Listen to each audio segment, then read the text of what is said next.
Mitäs papereita sulla siinä on? Kuulepas, mä oon erittäin huolestunut tästä maailmanrauhan tilanteesta. Ja nyt mä oon perustanut rauhan yhdistyksen nimeltä Rauhanturvaajat. No onko se nyt pakko uutta yhdistystä perustaa? Eikö niitä olisi ollut semmoisia valmiina, johon olisi voinut liittyä? Mä kun en hyväksy niiden muiden rauhaa, pitää olla oma. Kato, niin muut ovat semmosia lässylässyn jätkiä, jotka kulkee kulkuvessa julisteet kourissa ja laulaa niitä protestilauluja. Mutta minun rauhanturvaajat hoitaa nyt rauhanmaailmaa äkkiä ja lopullisesti.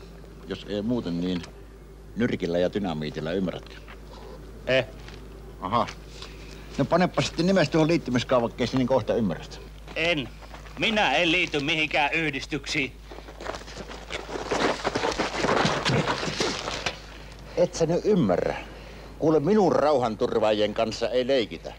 Nimipaperin tai sinusta tulee ensimmäinen uuden maailmanrauhan uhri.